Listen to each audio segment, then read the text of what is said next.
Have you ever wondered why some people seem to build wealth effortlessly, while others struggle to make ends meet? What if I told you that the Bible contains timeless principles for creating lasting wealth? Principles that have worked for thousands of years and are still just as powerful today. You see, when most people think about biblical financial wisdom, they imagine basic budgeting advice or warnings against debt. But there's so much more. Hidden within its pages are sophisticated wealth-building strategies that transformed shepherds into kings and servants into leaders. Today, I'm going to reveal 7 biblical secrets that have helped countless people build genuine, lasting wealth. These aren't get-rich-quick schemes or modern financial tricks. These are time-tested principles that have created generational wealth for millennia. And the best part? They work just as well in today's economy as they did in ancient times. Our first biblical secret of wealth building comes from Proverbs 21-20. In the house of the wise are stores of choice food and oil, but a foolish man devours all he has.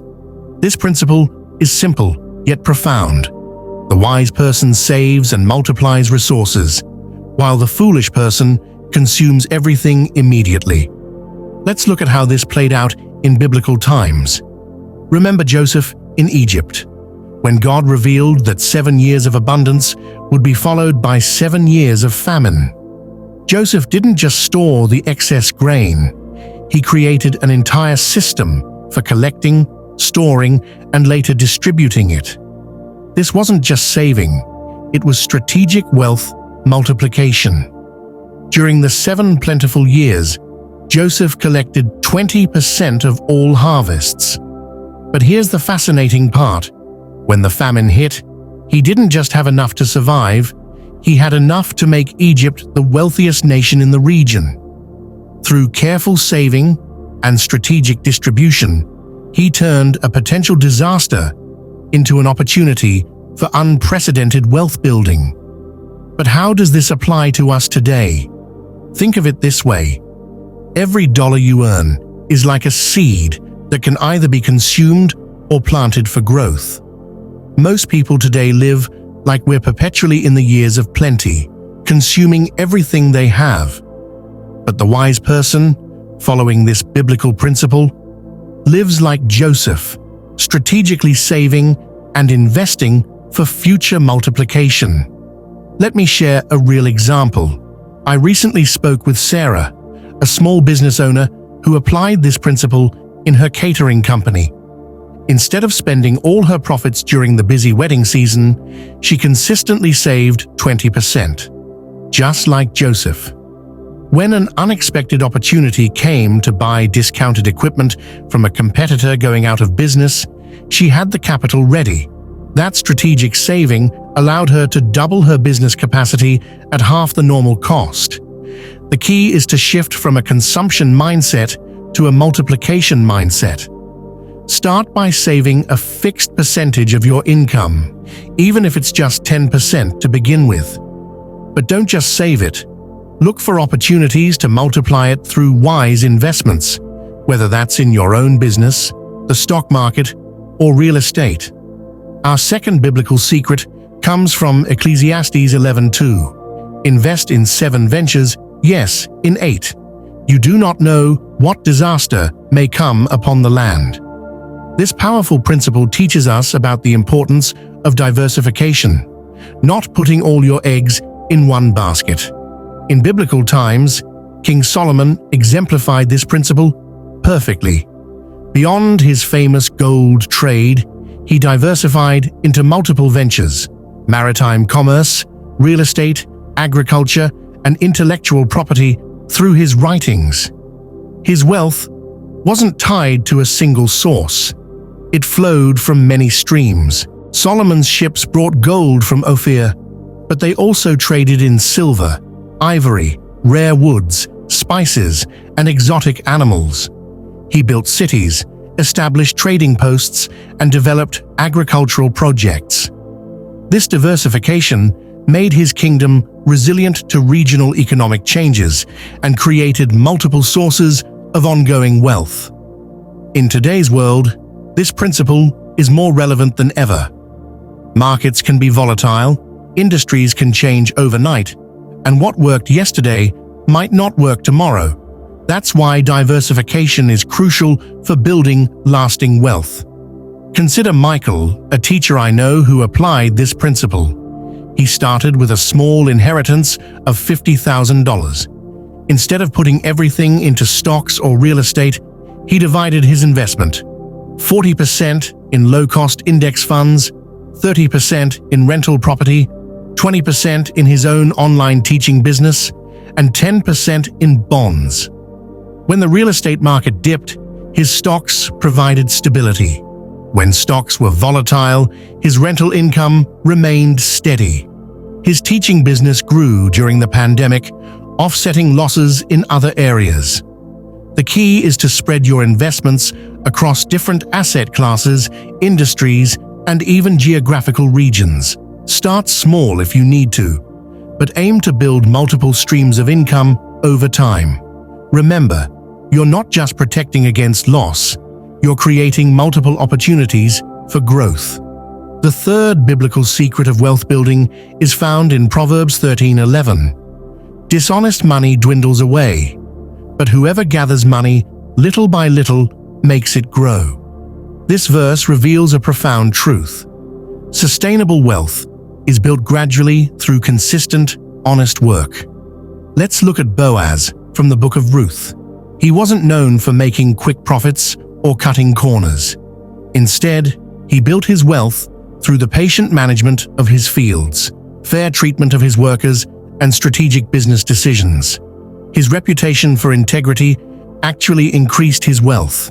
People trusted him, worked harder for him, and sought to do business with him. This principle stands in stark contrast to our modern culture of instant gratification.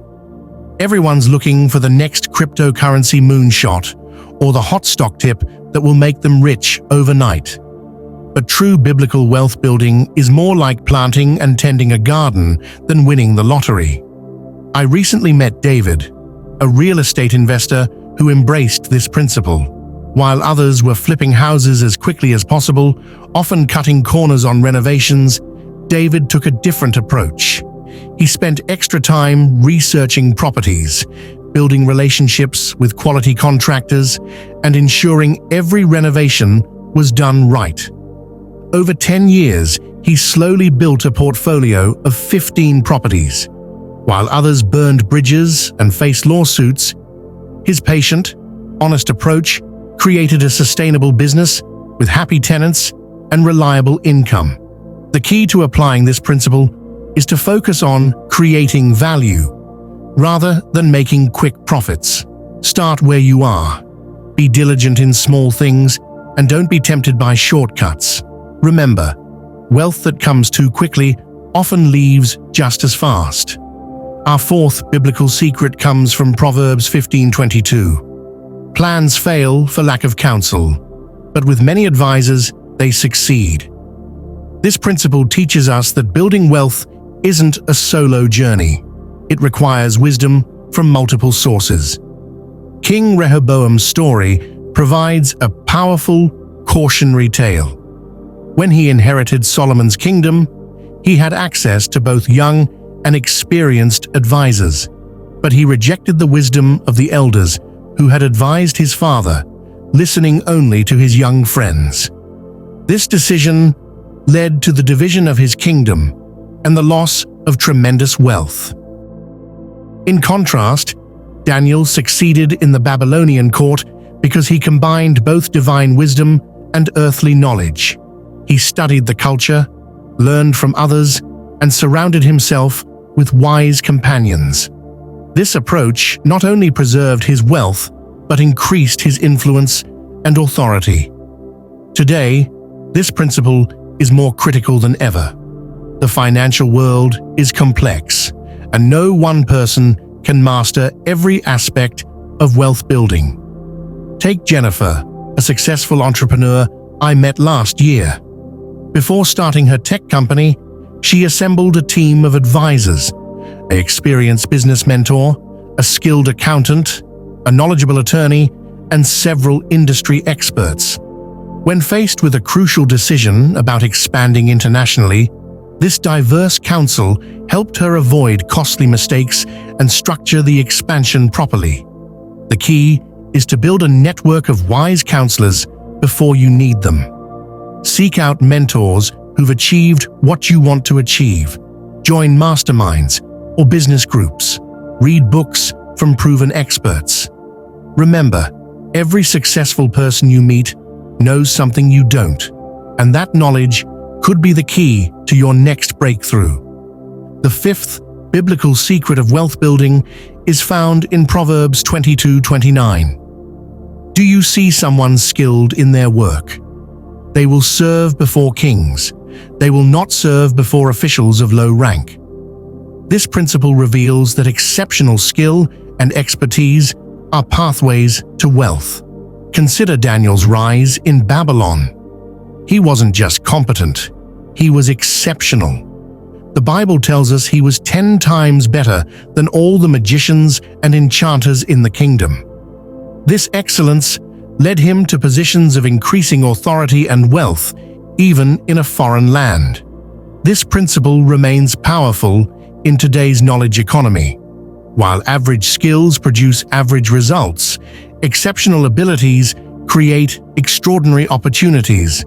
Consider the technology sector, where highly skilled developers can command salaries 3 to 4 times higher than their peers. Or look at specialist doctors who master unique procedures, allowing them to build thriving practices with minimal competition. The practical application is clear. Identify your core strengths and invest heavily in developing them. If you're in sales, become an expert in your product and industry. If you're in business, master your operational systems. If you're an investor, develop deep understanding of your chosen markets. This isn't about chasing perfection in everything. It's about becoming exceptional in specific, valuable areas. Focus on skills that solve significant problems or create substantial value. Then continuously refine and update these skills as markets and technologies evolve. Our sixth biblical secret comes from Proverbs 11:24-25. One person gives freely, yet gains even more. Another withholds unduly, but comes to poverty. A generous person will prosper. Whoever refreshes others will be refreshed. This principle reveals the paradoxical truth that generosity is a catalyst for wealth creation. Job exemplified this principle magnificently. Before his trials, he was known for his extraordinary generosity. He provided for orphans, cared for widows, and helped those in need. When his wealth was later restored, God gave him double what he had before. His generosity didn't diminish his wealth, it multiplied it.